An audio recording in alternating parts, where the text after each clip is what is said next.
What's up, y'all? TMZ's at it again. TMZ likes talking about us a lot, without us having in the room, having any real down home black folks be the ones talking. They always talking to their celebrities, friends, or people who have black skin and are not of the culture, the black American culture that is. And so, why are we always in their mouth? Well, I was about to say I don't know. Well, we do know why. Because we the shit. Everybody focusing in on us, and so one of my things at this channel to do is to continue to highlight our greatness and where we can win. That's what I like to do on this channel. So what I'm gonna do is I'm gonna play Donell Rawlings what he said all the way through. And then I want to play TMZ's discussion all the way through. And then we're going to go back and break both down line by line. And in the meantime, what's up, everybody in the chat? Appreciate y'all for joining. Go to the Black American Music Family Tree Foundation, bandfamilytree.org. Also go to incenseandashtrays.com. All right. So before I get to talking too damn much, because y'all know I can talk a lot, I'm going to play the video all the way through. And then we're going to play both videos back to back, and then we're going to talk about it, all right? Last night, he's... Make sure y'all can y'all hear? Let me make sure y'all can hear.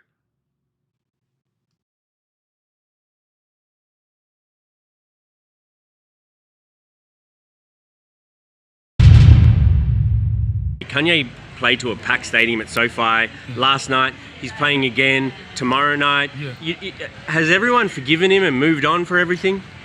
I'm going to tell you a secret. The blacks have, not the whites.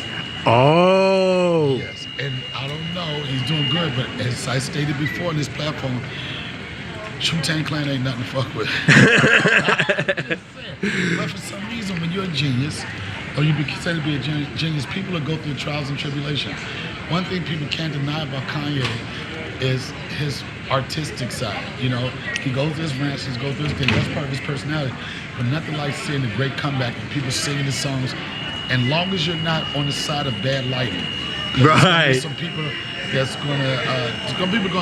it'll be some people that got fired because of bad lighting. Maybe. Yes. Poor them. So wait, do you genuinely, or are you just joking, think there's a difference in the way like black people and white people forgive Kanye? I'm 100% really serious. Yeah, white folks are going to go to the grave with their anger. Wait a minute. A white person has an opportunity to do business and make money with Kanye, then guess what? Oh. Hey, Kanye, let's go. Right. We'll talk about it forever. But black people, we are very forgiving people. Huh. Shout out to Jonathan Majors, he's back. I'm just saying we forgave him. I love. Yeah, we are forgiving people, but bruh, come on, Kanye. I don't know any black people who like black people. We're not a monolith. What I also find is most black people are just done. Don't really give a shit about what Kanye is going through either way, because we as a people, we're going through so much. So that's what the whole discussion was based off of. Now we're going to turn around and we're going to watch TMZ's version of their response. We're going to play the response all the way through this discussion, and then I'm going to go back and break it down line by line, all right? I just want to play the video so everybody know that we're talking about. All right, let's go. Very sensitive topic. I want to raise a very sensitive topic. It's a very sensitive topic. So there is a lot of anti-Semitism in this country. And especially after October 7th, it has grown, into, a wing of the Democratic Party, the Democrats, It has been kind of festering in America, but there is a complicated history between blacks and Jews. There just is. Right. And that my sense of what Donell is saying, to some extent, addresses that. I want to disagree with, I'm trying to figure out which part to start with that I disagree with. First of all, as far as the complicated history between the black community and the Jewish community, I think you tell me, and you were there, and this is not an age thing, but I think that has to do with what happened post the civil rights movement. Not really. I'll tell you what part of it is, because there were a lot of Jews who really participated in the civil rights movement. Yes, no, I know. But even before that, there was a sense, because I know this because my dad was a small business owner, and he had friends who had also liquor stores in South Central LA, Watts at the time. And there was a lot of resentment because there were a lot of Jewish business owners in those areas, and there were a lot of black people who felt the Jewish business owners were taking advantage of them. And I remember there was a really tragic incident with one of my dad's friends, and this all got discussed and talked about, and I think there was some truth to it. There was some truth to it in the sense that there were bad feelings. Yeah, no, I think the bad feelings, what I meant was that in the black community, there's a feeling that, yes, the Jewish people were very involved in the civil rights movement, but when it was all said and done, when they went home from the marches and the rallies, who was really benefiting after the civil rights movement? And I think some people in the black community felt that the Jewish people were doing better than they expected to be doing. Do you guys really think this is a black Jewish thing, or that just people forgave Kanye in general? Yes, and I also think that what you're talking about, what we're talking about, is an issue. I don't think it necessarily relates to what's going on with Kanye. You don't think there's more forgiveness because that people don't view it as abhorrently as others do? Yes, that is true. You're right. There are people who are not as offended by things that Kanye said as others are. Right. But that's pretty much true of any offensive thing that's done. All right.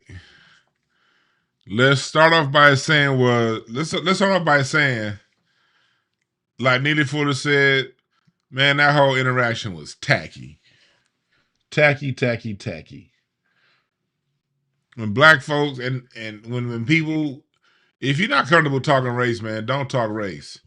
First off, the brother, and salute to the brother, I've seen him around. I've seen Charles Laboudiere. I don't know how to pronounce his goddamn last name. Latiboudiere. He got some with Jamaican ass last name. But I've seen him around LA. So, I don't have no issues with him and stuff like that. But he's Jamaican. His family's born in the Bronx. But his family is Jamaican.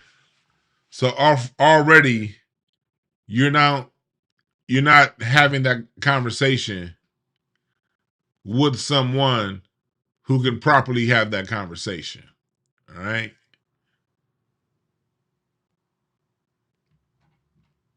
You're having that conversation with somebody not equipped to have that conversation. And you're talking to Donell Rawlings also, who's a comedian.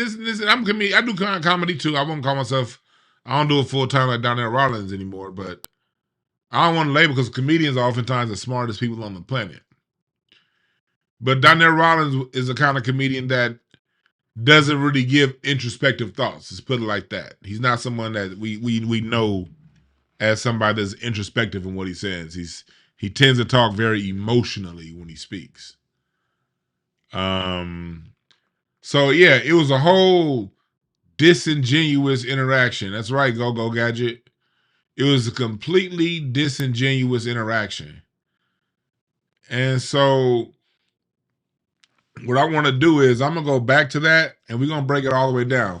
But first of all, let's just go with what Donell Rawlings said. I'm sorry, let me back up. This whole conversation stems, for those of you that are like, okay, why are we even talking about this? This conversation stems from Kanye West having 2 sold out shows this weekend here in LA. And Donell Rawlings is saying, okay, black people forgave him. Look, I got some friends that went to that show.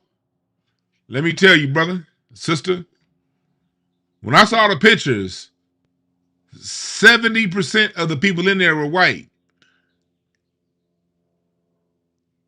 From what I saw, 60 to 70% were white. Or let's just put it like this. We even go so far. 89% of that show was a mix between white, Latino, and Asian. Let's put it like that. Maybe 92% of that show was a mixture of white, Latino, and Asian. Blacks are probably 1 out of 10 people there. From what, just on the pictures I've seen. If you were there, let me know if I'm off. If you think it was 30%, I'll lean on someone who was there before. What I'm just going off the people I saw when I was looking through their Instagram, through their pictures, and I knew people on all the different levels that were there. I noticed Donell Rawlings is the type of person that likes to play black people to the side any chance that he gets. He is right that we do forgive. We're very forgiving people. But the person that asked him the question didn't even ask that question on racial lines. The person and TMZ is known to push shit like that, and they didn't do it this time. They asked a very straight ahead question: are people forgiving of Kanye because of what Kanye said to the Jewish community? Donell Rawlings is the one that made it a discussion on black people. Yeah, we talking about the Ye concert that was in LA. I personally was at Robert Glasper two nights this week. I was at the Blue Note twice. I could have gone to the Kanye concert. I'm just not really, Kanye. I like Kanye, but I'm indifferent on Kanye these days. I don't love him. I don't hate him. To me, Kanye is he's indifferent to me. He's, but I like to see, anybody that sticks to the establishment still win. But although it looks like he did kiss the ring to get back on stage. But that's another discussion that we'll leave for another day. But you see how dangerous it is when you have black folks that aren't serious about race talking about race. You get these misleading discussions. You get these disingenuous discussions. So let's go back to this uncomfortable, let's go back to this greasy interaction between TMZ and I want y'all to let's watch this shit and how just off kilter it was. I'm going to raise a very sensitive topic. Mm-hmm. It's a very sensitive topic. So there is a lot of anti-Semitism in this country. And especially after October 7th, it has grown, into... There's a lot of anti-Semitism in this country, except for after October 2nd. Is that what he said? In this country. And especially after October 7th. October 7th. All right. What?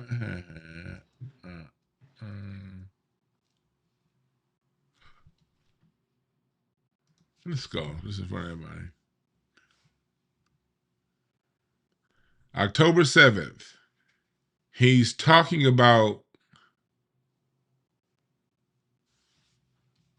all of that war that happened, the Hamas situation over in Israel, where a bunch of that terrorist attack over in Israel. I just want to put it up in front of everybody so we all know what we're talking about. We're talking about this whole situation right here. 1,200 people killed in a day. And the whole situation over there in Israel, what Hamas did. And I don't agree with none of this killing shit. None at all. But we all know what's been going on over there in the Middle East, in Gaza. And we all know that whole situation over there is a wartime scenario. They're in constant war in that area. And although, in my opinion, I don't ever want to see anybody die over war, because war ain't amongst the people that are, the war is being fought between these wealthy folks, and they're using regular people as pawns. But he's talking about there was a different sentiment, and he's using October 7th is the reason why people hate that community. And we all know most people don't know or don't give a shit about what, as far as in their conscious daily awareness, October 7th is nowhere in their mind. It's deeper than that. But Harvey Levin is really good at messaging. I want y'all to notice that, how good he is at messaging. Let's remind, even though this wasn't on your mind, let's pin it on that. That's no different than black people saying that, yeah, man. And that's actually probably a trick we could use, probably. You know, the hatred for black people, man.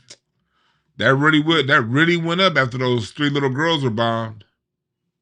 Yeah, man. People start really hating her. Oh yeah, that hatred for black people. Ooh, yeah, it really went up after Latasha Harlins got shot. Yeah, man. It's a way to constantly use whatever's going on to remind the world to your plight. Remember, Harvey Levin is a lawyer, so he knows how to flip. So that's what he just did. He just used his savviness as a lawyer to flip. Instead of talking about what people feel his community has done to them, let's start the argument off. Let's set the parameters. That's what you do off the top. You set the parameters of the argument. It's no different than what ESPN does. ESPN, the parameters of the argument, is it Michael Jordan or LeBron James? There's no parameter that includes asking about Isaiah Thomas or Magic Johnson or Wilt Chamberlain, you know, or nothing like that. The parameter, you start the argument and you set the boundaries at the same time. Very, very smart move by Harvey Levin or Mark Levin. What's his name? I don't know. Pay attention to that. Now let's go. It has grown, into, a wing of the Democratic Party, the Democrats. It has been kind of festering in America. But there is a complicated history between blacks and Jews. Mm-hmm. There just is. Right. And that my sense of what Donell is saying, to some extent, addresses that. Look, bruh man don't, Jamaican man don't know how to react. Look at him. Look how tight he is. Boy, Harvey Levin knew who to choose to have this conversation with. Look. Addresses that. I wanted. Let's go ahead. To some extent, addresses that. I want to disagree with. I'm trying to figure out which part to start with. They trying to figure out what to say so y'all ass don't get fired, brother. I'm with you right there. You don't want to get fired. You don't want to say the wrong thing that's gonna get your ass fired. I disagree with. First of all, as far as the complicated history between the black community and the Jewish community, I think you tell me, you were there, and this is not an age thing, but I think that you weren't there because you weren't in America. But let's go ahead. It's to do with what happened post the civil rights movement. Not really. But he actually said, man, he made a good point. Even though he skated, let's go back. Even though he skated around, he didn't go all the way to the deepest part of the issue.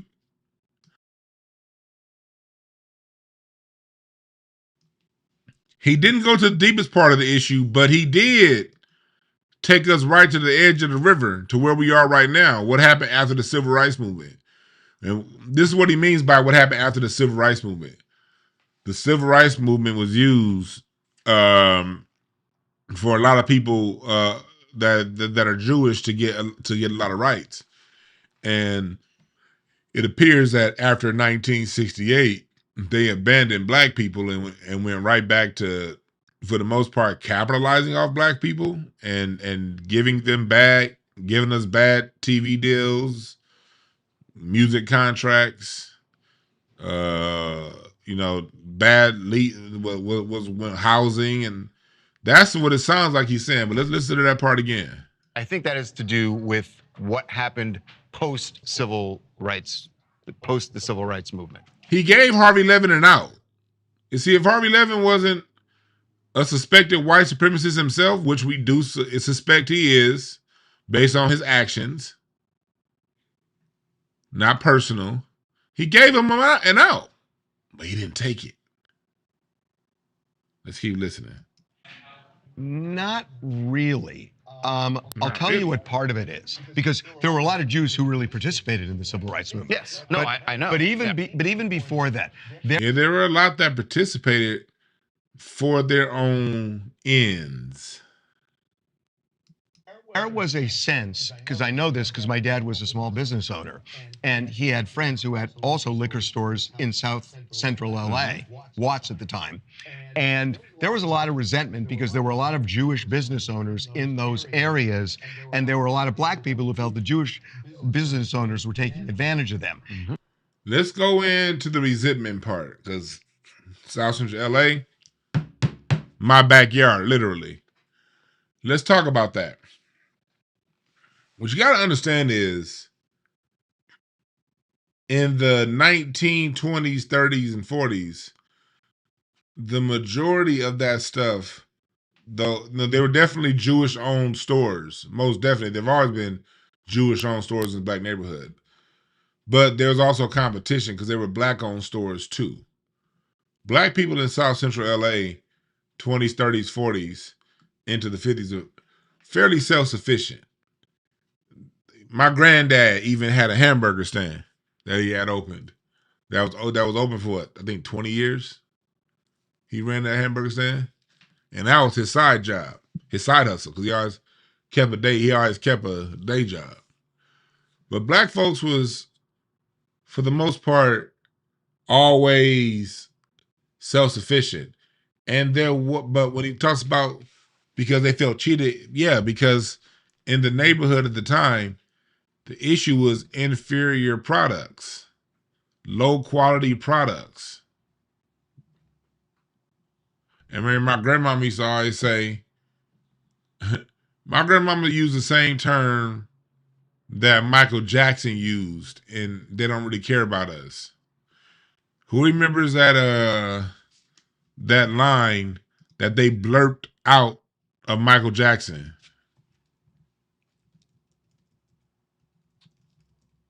Who remembers that?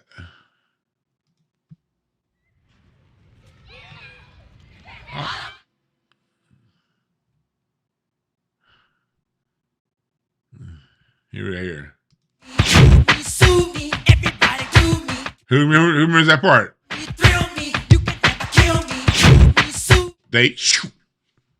He said, "Jew me, sue me." My grandmama used to always say, "Man, you go down to that store, they're gonna Jew you." That was kind of a term. It's not a term that's used anymore, but that was a popular term back in the day. And what that meant was, you're gonna cheat me out my bread. I'm not casting aspersions on any group. I'm not talking about any group. Just talking history. Just talking about conversations I would hear having my grandmother. And my grandmother didn't have a hateful bone in her body. We didn't really talk about race like that. Only time my grandmama really talked about that, she'd always talk about, black folks still need to clean this goddamn neighborhood up. If my grandmother was gonna go in on any race, she was gonna go in on black folks. So that was just kind of a running joke. And it was a running, and in black society, that's how we pass out information. That's how you know something is real, when we turn it into a joke. Because we are the kind of people that we don't sit around and cry and be all depressed because you don't like us. We just turn your bullshit into a joke. That's part of our cultural norms. So my grandmother and my grandfather making jokes out of that meant that was part of the cultural norms. Didn't hold a grudge, but through jokes told us what it really was.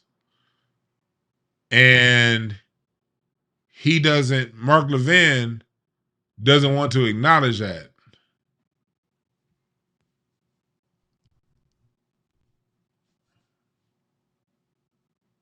And again, what's up to the chat room? I appreciate all y'all for joining. I appreciate all y'all for joining in the chat room. Make sure you go to bamfamilytree.org.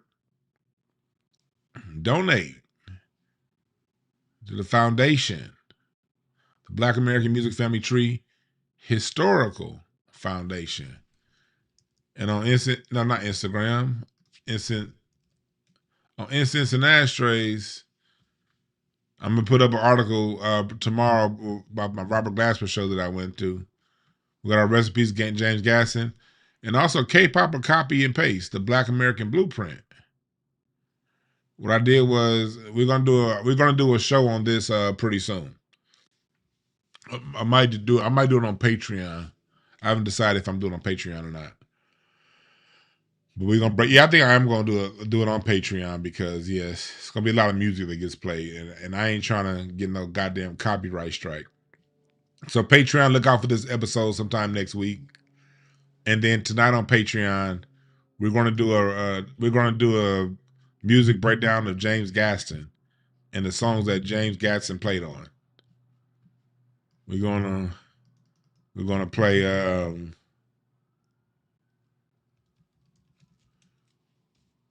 we're gonna play like a lot of music that James Gaston played the drums on. The drummer that you didn't know was your favorite drummer. Somebody said that in the chat yesterday.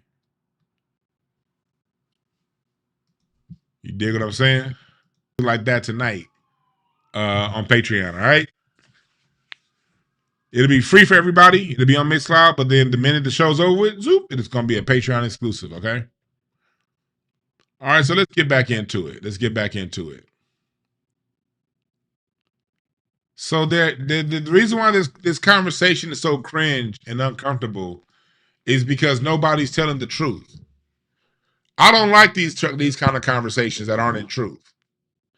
You don't get anywhere when you don't speak truth.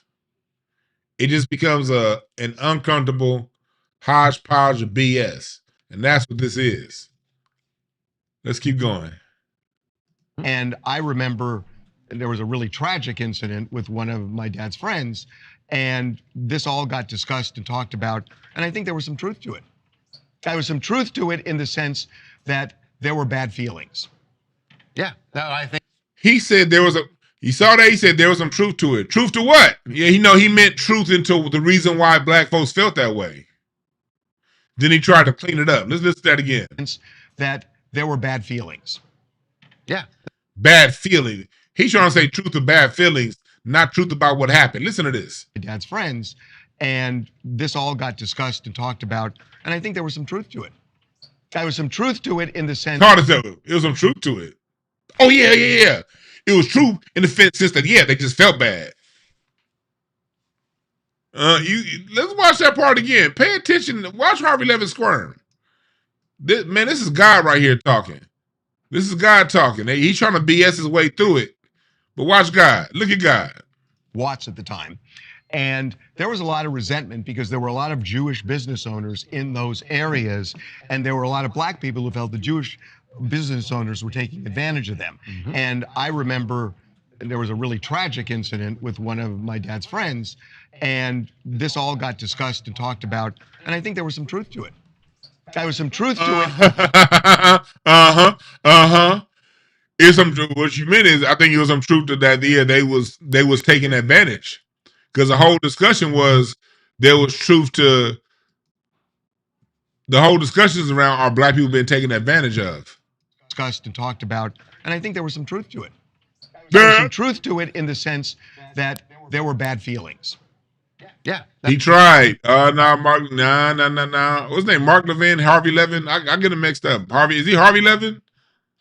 Mark Levin is the one that does that other show. I get their names mixed up. I'm sorry. That's Harvey Levin, right? Yeah. Now let's listen to the brother from Color Me Bad. What he has to say. This nigga don't he look like Color Me Bad? I adore me more.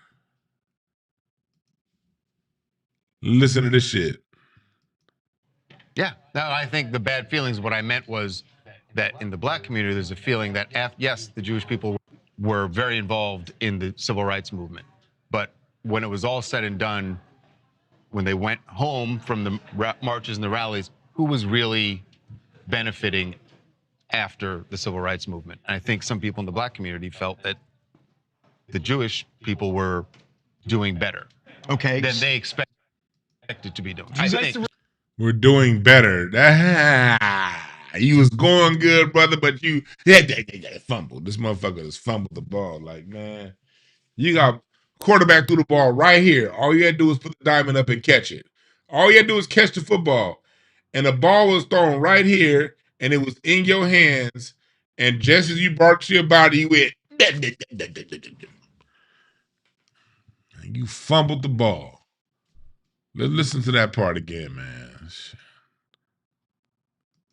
After the civil rights movement. And I think some people in the black community just in the rally in the civil rights movement.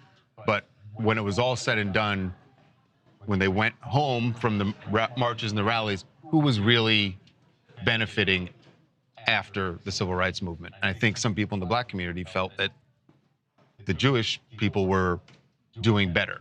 Okay. Doing better than what, man? That just sounds like, oh, they're doing better than us. Oh my God. That's all the racists are gonna say. Well, black people just need to work harder. If they're doing better, yeah. Not that they're doing better.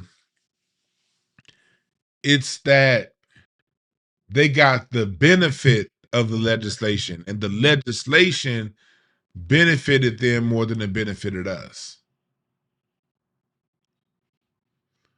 The hate crime stuff. Look how the ACLU uses hate crimes against their own people.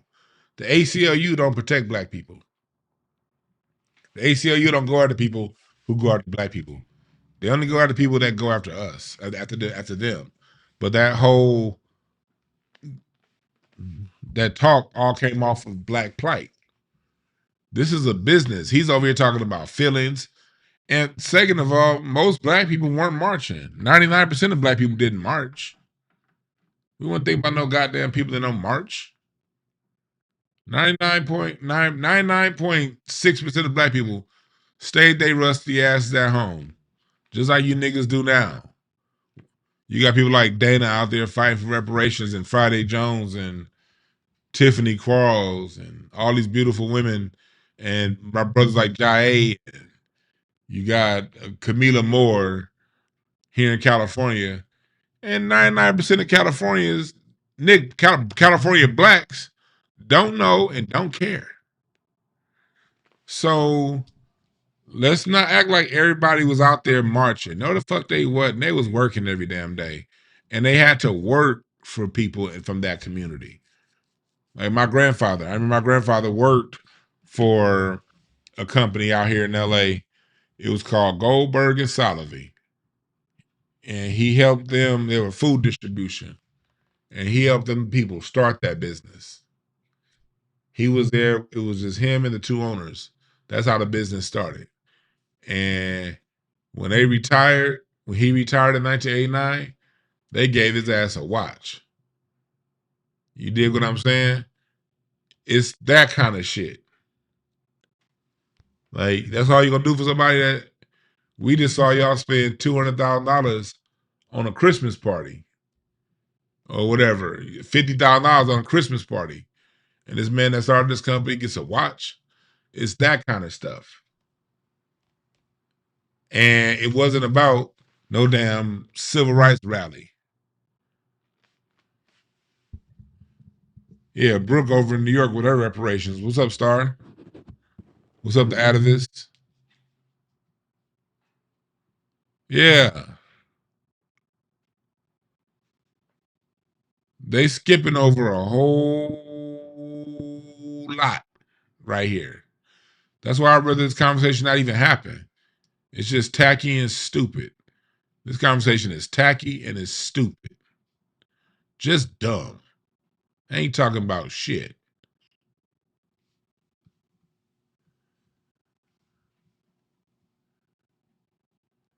You have a more efficient use of time pissing in white paint and turning it yellow.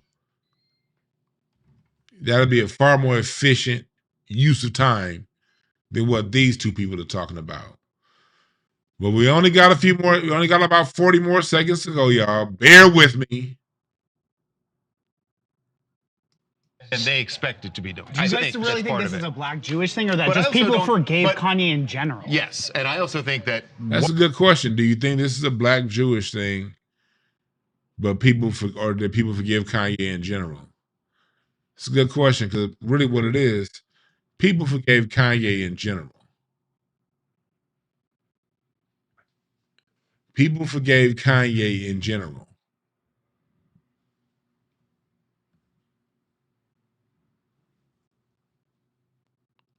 better. Okay. Than they expect it to be doing. Do you guys really think this is a black Jewish thing, or that just people forgave Kanye in general? Yes, and I also think that what you're talking about, what we're talking about, is an issue. I don't think it necessarily relates to what's going on with Kanye. You don't think there's more forgiveness because that people don't view it as abhorrently as others do? Who? He's talking around it. Who people don't forgive it because they're talking about it more than who people. Like, most people, honestly, when it comes to that Kanye shit, most people don't care. Most people like to watch Kanye flip out because everybody likes watching a train wreck.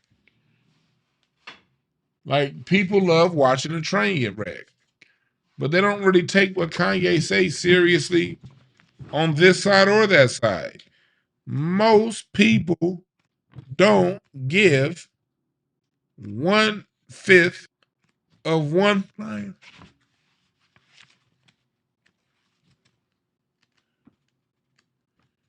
Y'all hear me? Most people don't give 1/5 of one.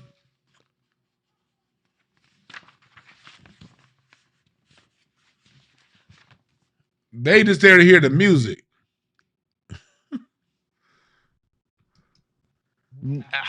Yes, that is true.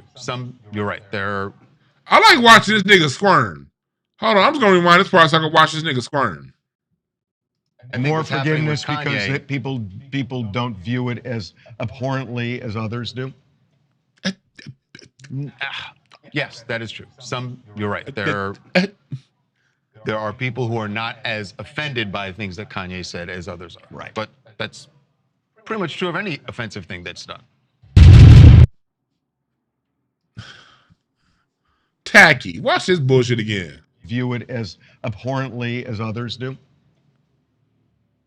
Harvey Levin basically trying to say is, are you basically saying, let me break down what Harvey Levin really saying.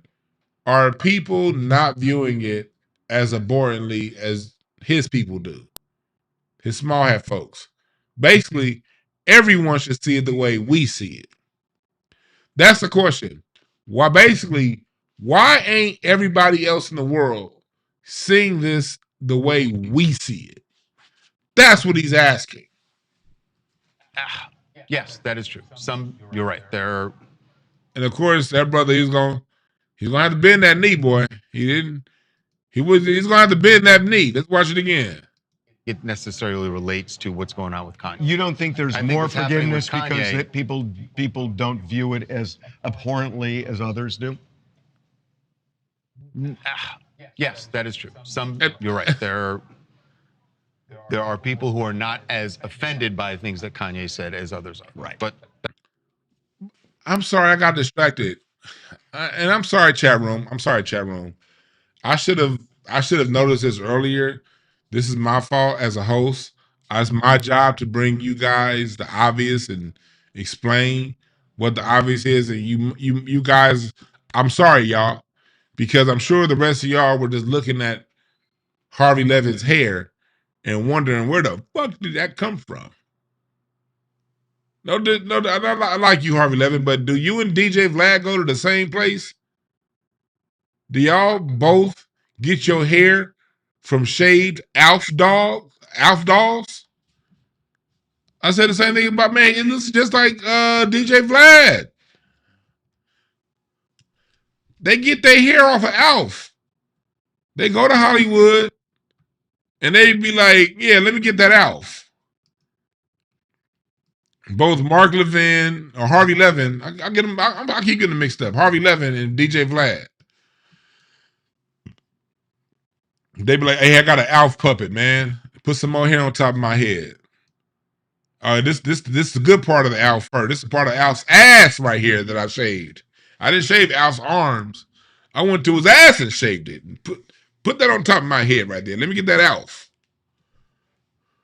What's wrong with these motherfuckers, man? Like, come on, dude.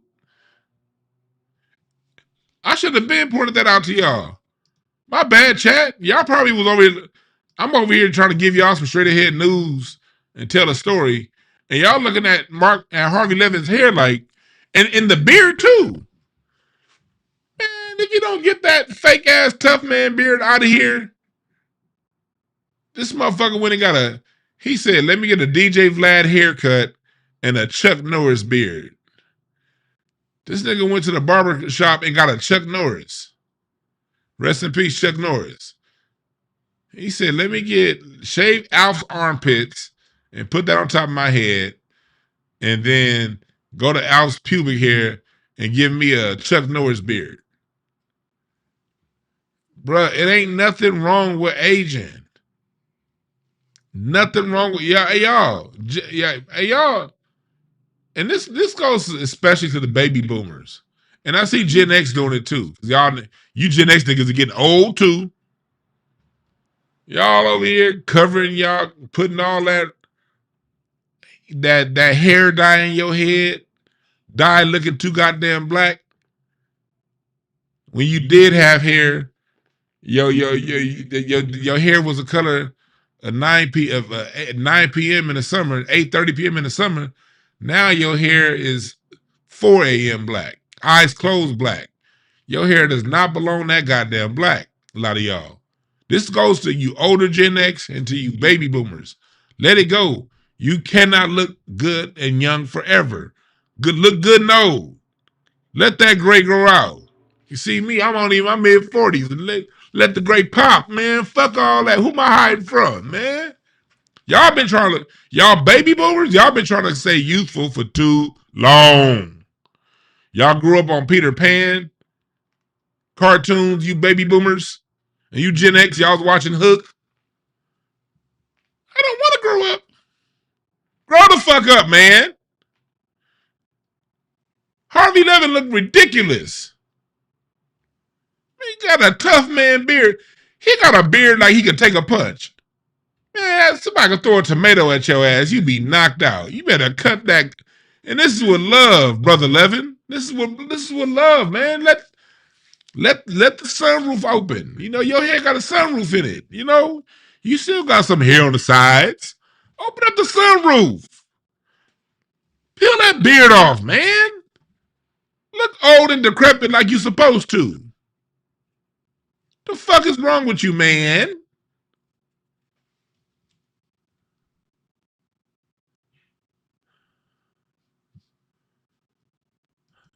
Look at the beard. This is what's wrong with these people. Y'all too old. You didn't have a beard that tough when you was 40. Look at this.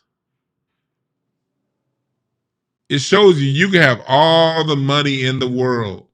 No matter how much money people have, they still want to look cool. Black people, I don't want to ever hear y'all. See, black folks be the only ones spending their money. Everybody wants to look cool. Down to the point to where they get fake ass Abraham Lincoln, Chuck Norris beards. And they didn't even draw that shit on right. They didn't even line you up right. That's the worst part about it. You got all that goddamn money, you ain't even lined up right. How you gonna be a billionaire, a millionaire, and can't get a proper lineup? And why ain't this nigga coworker next to you saying nothing? See, that's how you knew. If you get an FBA brother, but they're next to you working with you, he gonna be like, "Hey, brother, man, hey, man, everything about just stop dying a beer, just let it go." But this brother's too busy making his locks line up, so I don't know. I don't know what's going on. But back to what we're talking about here. This is sad. These interactions suck. And I'm opening the phone line now. If any one of y'all want to call in, I'm going to open up the phone line. If any of y'all want to call in, 323-705-5150, extension 800. This whole situation, black folk, so it comes down to, are we more forgiving? In a lot of ways, we are more forgiving. But what I'm starting to see is we're becoming less forgiving. And Kanye is also being like a litmus test. I know a lot of black people that will never forgive Kanye. I mean, they haven't, and Kanye's been, black folks have kind of been, a lot of black people have been off Kanye since slavery was a choice. A lot of black people ain't been fucking with him since. The thing is, Kanye's gotten to a level to where he doesn't need the black audience anymore. Everybody's going to Kanye concerts right now. So us withdrawing support from him doesn't have the same effect that it would have, say, 15 years ago. What's up, Carl? What's your name? Where you calling from? Yeah, this is Larry. I'm calling from Low City, Texas. What the fuck are you doing calling? But you said you opened up the phone line, so I figured I'd call in, bud. Man, I'll open up the phone line for real niggas to call in, not hoes. Well, nigga, it's a whole nigga doing the broadcast, weak ass nigga. I figured I'd call in. Hey, man, did you see? I was watching that dumbass, stupid ass, cringe video you just played from Harvey Levin and that weak looking nigga. Did you see his shirt? That's how you know that nigga ain't. Hey, that's how you know that nigga ain't got no black friends. Did you see that nigga's shirt? Put it back on screen. Sorry. Oh yeah, that's a sorry ass shirt right there. Look at that shirt. Come on now, this weak as it fit funny. The color of it, that shirt look like grandmama's couch in the basement. Don't it? Ain't got no black friends. That's this nigga weak as hell. That like the kind of couch that had plastic wrapped on top of it. Look at his shirt. He ain't got no undershirt. He got his shit opened up, dog. He ain't got no black friends, dog. A nigga who don't have no black friends shouldn't talk about black issues at all, dog. Especially around white folks. Look at how Harvey Levin look. Look how he look. Man, they did this is like a whole weak ass situation. And look at this bracelet that this nigga got on. What the fuck is that? Is he is that nigga checking his heart rate? What the fuck kind of bracelet is that? Is that like a Indian version of one of those heart rate monitors? Because it got little beads on it. That nigga look like he got Tim Duncan on his mood board, dog. Like he got his vision board. He want to be like Tim Duncan so bad. Look at that weird ass nigga, dog. Hey man, he look like the nigga. He like the nigga in Lemur Park selling incense. Yup, and he buying from a Middle Eastern person, dog. Get your weak ass out of here. Tired of all these disingenuous racial conversations, dog. When it's only one black person and all these goddamn white people, man. That nigga. And I hate white. Just weak. Fuck that nigga. He like the kind of nigga that say, "I don't date black women because they all teased me when we were in high school."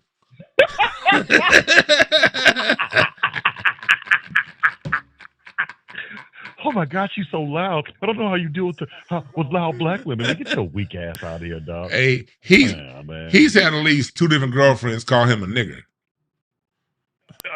Dog, and he took up for him. Hey, I'm gonna tell you who he really looked like. You know who he remind me of? Who? Do you remember when we was at one of PH's games, the first game, and that dude asked us who did we know? Oh yeah. I remember Dog, that. he take the dreads off. Take the dreads off. That's what the Yeah. nigga look like. He look just like him. And he like one of them kind of niggas too. Yep. This nigga, See? Hey, man. he the kind of nigga that judge your blackness on whether or not you voted for Kamala Harris. Oh, you didn't? Oh my God, you're a sellout. Like, no. That's not how it goes, bro. That's not how that shit goes.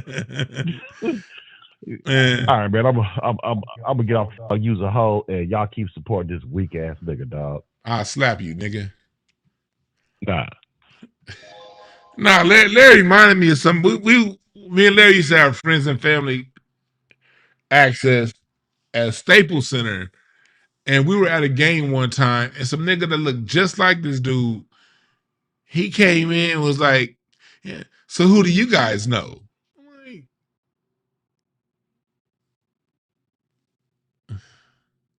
Is that what we doing here? I hate them kind of niggas. So who do you know to be back here? I know your uncle's a cross-dresser. How about that? What's up, Carl? What's the name? Where you calling from? Hey, brother, how you doing, man? It's different from Illinois. Yes, sir. What's on your mind, brother? How do we combat these people, man? Like, that's my thing. How do we, like, combat these people? They got major platforms, and it's just not with this dumb conversation that them fools had on TMZ. It's even with the stuff with hip-hop, even with our genres with hip-hop and jazz and all that.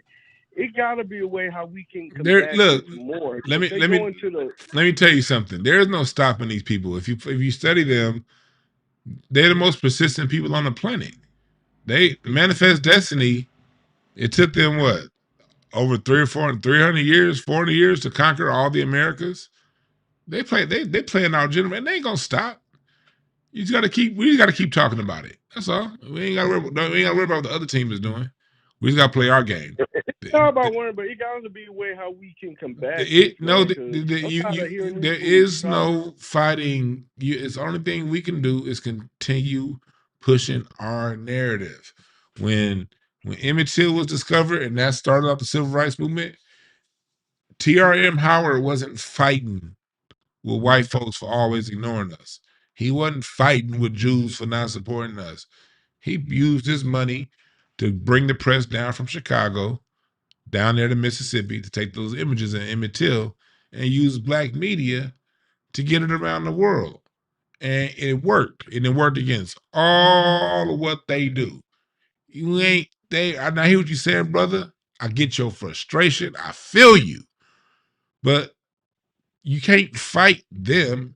You got to play your game. And it's on people, it's a responsibility of people with platforms like mine, people with larger platforms. We got some pretty large platforms, independent media, that puts this kind of stuff out. You know, we all know the names of the different channels. So we just got to keep playing our game. Because I didn't find out jazz was black because white folks one day decided to have a come to Jesus moment. No, black people kept talking. Black people would not stop saying, no, this is our shit. This is our shit. This is our shit. The people before us, from Duke Ellington to Count Basie to Miles Davis and on down the line, they kept saying this is black music. They didn't fight CBS. They just kept saying it. And that's all we got to do is just keep saying it. Fuck them. Okay. I get it. I got a few more calls to take, my brother, man. Thanks for giving us a call. All right, dog. Yeah. We ain't got to fight them, man. We just got to keep playing our game. Ariel Smoke, I appreciate the super chat. What's up, caller? What's the name? Where you calling from? This is Jacoby from Portland, Oregon, Dewan. Jacoby, what's your mind, brother? Nothing much. Is black people more forgiving than others? Yeah. After all the stuff that our ancestors went through, and we kept turning the other cheek because we saw the worst part of humanity, and we didn't want that for anybody else. And the things that we got was propaganda, sundown towns, redlining, lynching, abortion, eugenics, and we fought in every single war, even the unheard of wars. And sometimes you just get tired of the shit. And you know, I'm not saying I promote violence. That's not what I'm saying. But sometimes you just have to say, fuck it. Like what we've been doing now. We're not getting out there marching and getting those damn King protests. You better not I better not see my brother down in no damn King protests. Okay? All right? Get your don't you owe me $300 too, brother? You know, so no. My cousins are not doing it. I'm not doing it because it's like that's not a righteous fight. And anytime shit goes left, they want us to come out there, call us the N-word, and say, "Go ahead, nigger, go ahead, do that march, do that march." No, this is a new day, and I heard those crazy ass progressives calling us the N-word and why aren't they out here? Fuck them too. No, this is a straight up new day, and this is the time to take back our just kind of really delineate and see who's our friend and who's our foe. And this is the right way to go about it. Just be silent. Yeah. Don't say nothing. Let them fight. Just don't say a damn. Don't say a damn motherfucker. Don't get on. Okay. You are a suspect if you get on these YouTube streets talking about what we're going to do is get 2 AR-15s, right, and some C4, and we're going to blow up the shit. No. Get the hell away from me. You crazy, and you look like that snitch from the Black Panthers. So he do like the Black Panther, right? Yeah. And the Jamaican brother on TMZ, I've seen him a few times on TV. He looked like the way he be acting. He looked like he wear a Jamaican male G-string. I'm just saying. Anytime he walks. He look like he let his white girls call him a bummer clot. Anytime you sit down on the toilet, he goes boop boop boop boop boop. Okay. All right, man. You have a good one. Thanks for giving us a call. You too. Hell yeah. See, black folks, this is all we got to do. We just got to play our game. We just got to play our game. So all we got to do is one-on-one, I want to play my game. One-on-one so slow. That's all we got to do. Shit. Don't play their game like Barry White was saying. Play your game. What's up, caller? What's your name? Where you calling from? Yo, what's up, Dewan? This is Ariel. I'm calling from the South. Ariel, what's on your mind, brother? Not much, man. It's just, to piggyback off of what like our previous callers have said, I'm glad that black folks are staying home.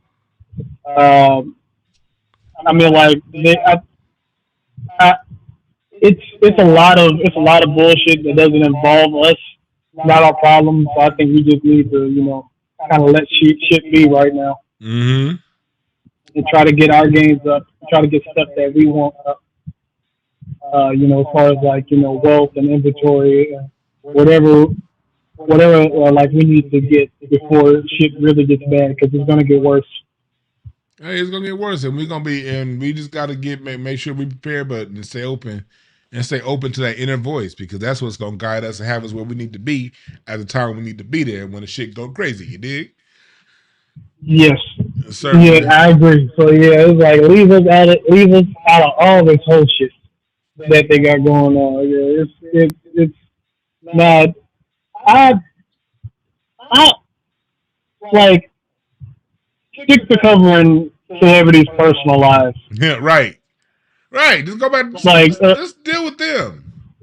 I'm gonna deal with them. If you ain't equipped to have these combos, go ahead. No, when we get I see it on their website. When you get off, I'm gonna deal with that point what you just said right there. Yeah, no, it's like Laura Ingraham said, "Shut up and dribble." Like, shut up and stick to talking about sports or celebrities. Real talk, man. Like there's a show. This is like the only sports show I watch because I don't like seeing Stephen A. Smith or Kendrick Perkins, jigaboo their way across my TV screen all damn day. It's called First Things First, and it's a really good show. It's like dramatic, and well, not dramatic, but like theatrical. But whenever they talk about race, I'm like, dog. You can't. And it's very rare that they do. Yeah, but when they do, you can't listen to none of the sports stuff talk about race. But I want to get to that point. Yeah. I want to get to that point you just made, man. Thanks for giving us a call. No problem. Let me get to this point he just made. He made a good point about them sticking, not paying, like, about them and how they focus on us and don't pay attention to celebrities. What do you see here? What do you see here? You got news, you got photos, tours, and deals, all right? But what other buzzwords do you see, chat room? Hold on one second, Dana. What other buzzwords do y'all see here on this website? There are two words when they're going to talk about black people. What are the two words they're going to use? Sports and hip hop. They have 1, 2, 3, 4, 5, 6, 7 tabs. And two of their tabs have to do with them just selling shit. One of them is just pictures. So out of the 4 tabs with information, news, sports, hip hop, and watch, 2 of the 4 deal basically exclusively with black people. Because sports is a buzzword for black people. Okay? Hip hop, buzzword for black people. They don't have a music section. You notice that?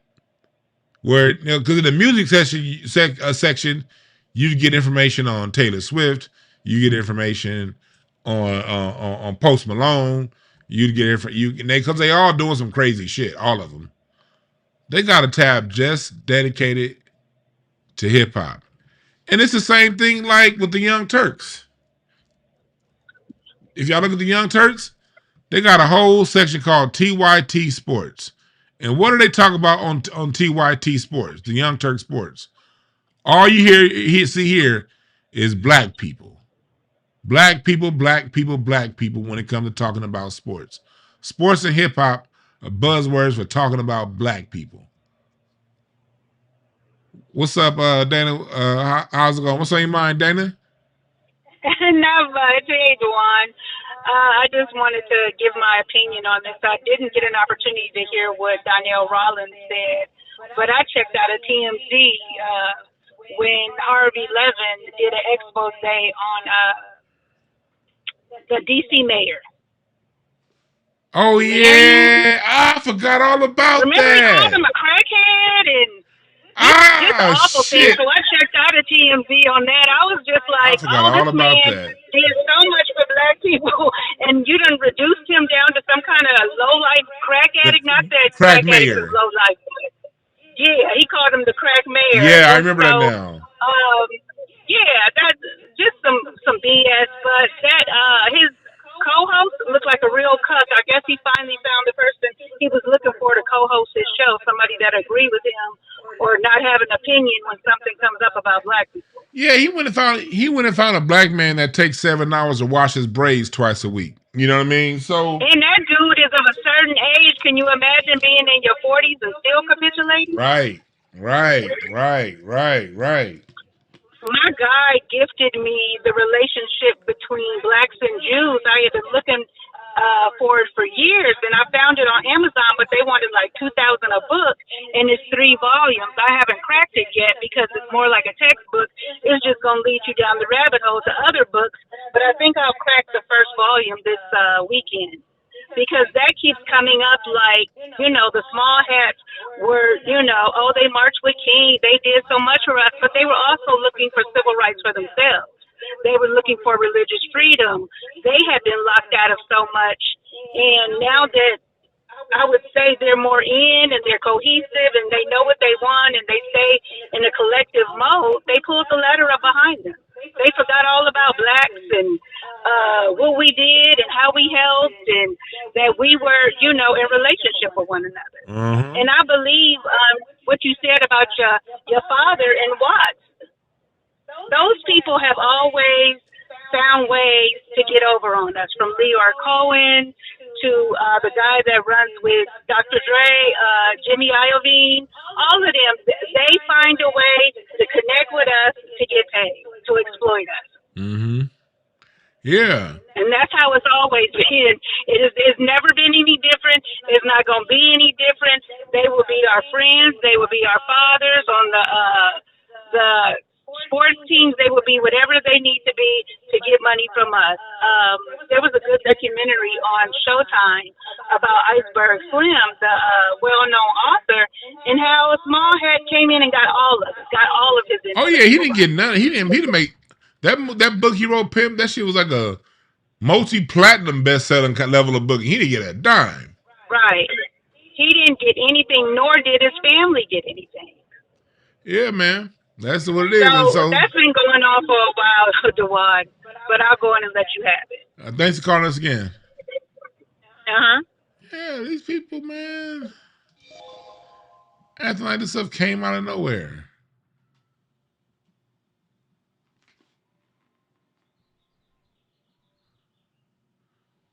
And this nigga right here was stumbling and fumbling. Complicated history between black folks. The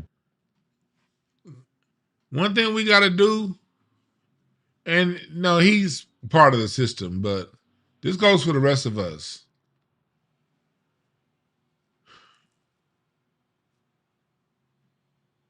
You can't get nervous when talking about race. It's two things. Let me give y'all some help. You can't get mad when you're talking race. Don't talk from anger. I asked some people that was mad at me in my comment section on one of my videos because they were like, "Man, we got to do something." You don't move from anger. That's how you make missteps. That's how you make a bad step. So if you niggas that was on the comment section in that last video talking about something, we need to be angry. Shut up and listen. When you're angry, you're stuck in your fight or flight response. Your brain signals don't reach the front of your head, up here, where thought, reasoning, and planning comes from. Stays back here in the primal brain. You can't win when you tight and angry. And so you got to release the anger emotion and be strategic.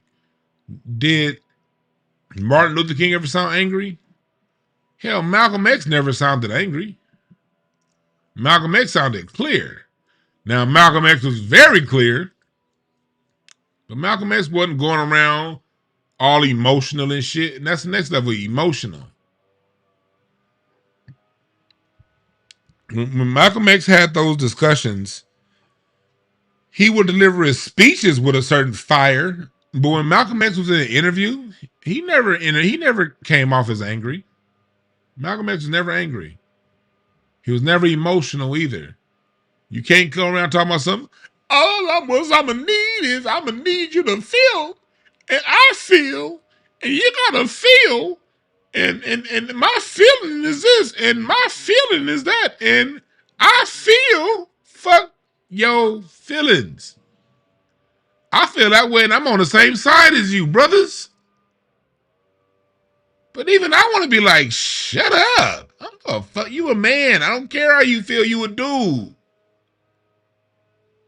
Man to man, even though we the same race, fuck you and your feelings. Let's get down to business. And business is where we need to be down at. Business. B-I-N-N-E-S.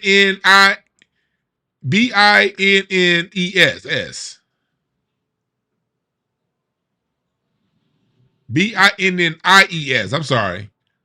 B-I-N-N-I-E-S. Business. No, don't nobody care that you mad. Don't nobody care that you hurt. So get mad and hurt out of your vocabulary and out of your energy field. Let it go. And when you're going to speak on race, don't fumble and stumble And then when you're done fumbling and stumbling, you said nothing. This is what you don't do. This is what you don't do. Addresses that. I want to disagree with. I'm trying to figure out which part to start with that I disagree with. First of all, as far as the complicated history between the black community and the Jewish community, I think you tell me, you were there, and this is not an age thing, but I think that has to do with what happened post the civil rights movement. He didn't say nothing. The issue that we have is, from our point of view as black people, is the mistreatment in relationships between black people and Jewish people, from employment practices to even perception-wise, how Jewish-controlled media shows the perception of black men and women on camera, down to how they treat black people like Kyrie Irving and Kanye West, and you harm their ability to make money just because they have a disagreement. That's the issue. And from there, there has to be a way that we can talk this out and come to some sort of level of understanding, to where I can be autonomous and be a man, and you can be a man too, and a woman too. But of me having to bend my knee just to make you feel good, that hasn't been a fair exchange, and we need to have a serious discussion on that. And if you're not willing to take it there, then just don't bring it up.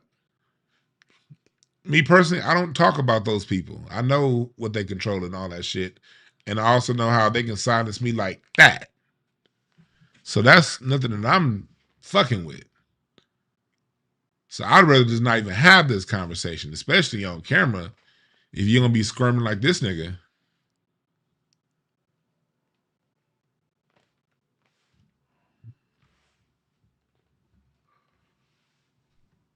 You know what I mean?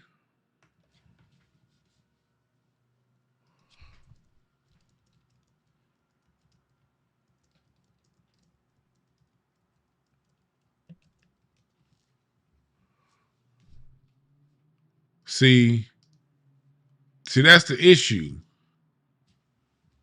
You can't look like Braxton Hartnebrig with dreads and be talking like this. Don't he look like Braxton Hartnebrig? Jamie Foxx show? I'll tell you what part of it is, because there were this whole situation. And look how dirty that carpet is. My. They talk about us black folks. Look, I'm not even a neat freak, but look at that carpet. Oh my God. It looked like Rocky been rubbing his balls all over that carpet. What's wrong with that carpet? What's wrong with that floor right there? Do y'all have a janitor that comes? What the fuck? When was the last time that area has seen a vacuum, a broom, something? The fuck is going on here? Are y'all walking into work with football cleats on? Look at that floor. It looks like they come to work with baseball cleats on. Let's go run around the track in baseball cleats and then come into work. Just dirty. Come on now. I bet you them phones ain't been wiped down since the pandemic. And these niggas is on camera like that. I don't never want to hear y'all talk about black folks. Look at this shit. Man, if you see black people get on camera with cords coming all out, a floor that look like it's been at the bottom of a zoo, nigga, you got the floor from the zoo. The elephant cages. Let's get the floor that was in the elephant cages, and let's bring that on over here to TMZ, and we ain't gonna clean it. And then we're gonna get Braxton Hartnebrig to stand on top of it, and Harvey Levin looking like DJ Vlad's hair and with a Chuck Norris beard. And who the fuck is this dude to the right? I said to the right. That must have been a Freudian slip, because he's as pale as this t-shirt. Well, who's this dude? But he's the only one with some sense. Tight ass jeans though. This dude, them jeans. I'm talking about his tight ass jeans. Them jeans probably cost $2,500. Them white boys, they'll fool you like that. Like Harvey Levin's giddy up that he has on right there. That shirt probably cost him like $600, and them pants probably cost him like $1,400. That's how they be getting down on that side of the fence. But this dude all the way on the right, he look like somebody I robbed on Red Dead Redemption 2. I just started Red Dead Redemption over with. Press number 1 if you got Red Dead Redemption.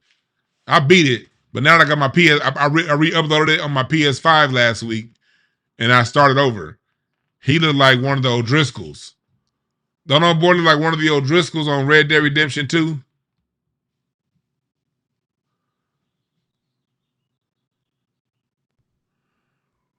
Filthy ass carpet.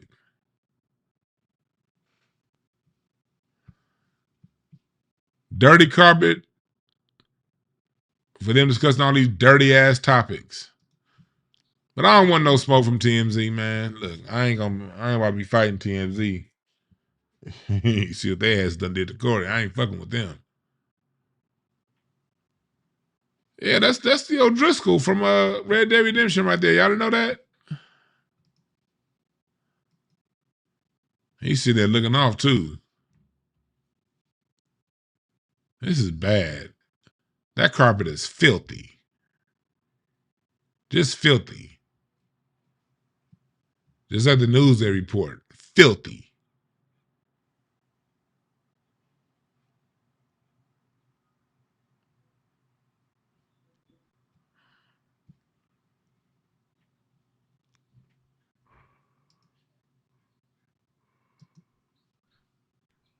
Go to incensandashtrays.com. Tonight, we are going to have a breakdown, mix down on James Gatson.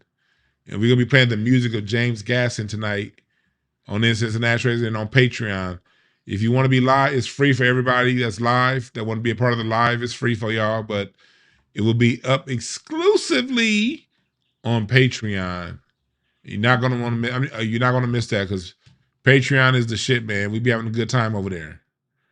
And then go to the blackAmericanFamilyTree.org for all the good shit, all right, to donate to the Black American Music Family Tree Historical Foundation. All right. I'm about to get up out of here and smoke some reefer. You guys have a good one. We out.